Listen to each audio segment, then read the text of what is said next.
গায়ের রোম খাড়া করে দেওয়া এই দৃশ্য দেখুন। হিমালয়ের হাড় কাঁপানো ঠান্ডায় হিমালয়ের টিবেটের সাধুরা মৃত্যুর সাথে খেলা করছে। যে চাদর তারা গায়ে জড়াচ্ছে সেই চাদরকে তারা জলে ভেজাচ্ছে। ভালো করে জলে ভেজানোর পর সেই চাদরকে তাদের গায়ে চাদরের মতো জড়িয়ে নিচ্ছে।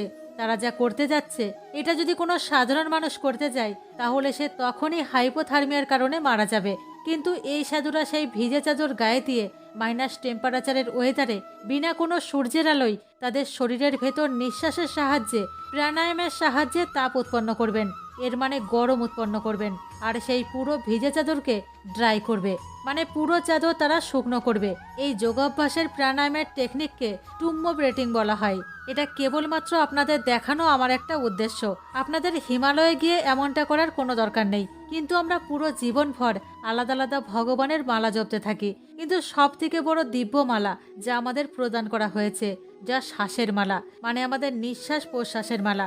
যখন জন্ম হয় তখন প্রকৃতি আমাদের এটা দেয়, আর যখন মৃত্যু হয় তখন প্রকৃতি আপনার থেকে এটা ছিনিয়ে নেয়। মাত্র কিছু সময়ের জন্য এই মালা আপনার কাছে আছে।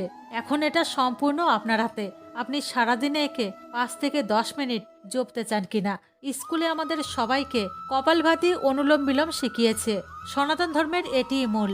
সারাদিন আপনি যা খুশি করুন, কিন্তু নিয়মিত 5 থেকে 10 মিনিট প্রাণায়াম করুন। হরে কৃষ্ণ।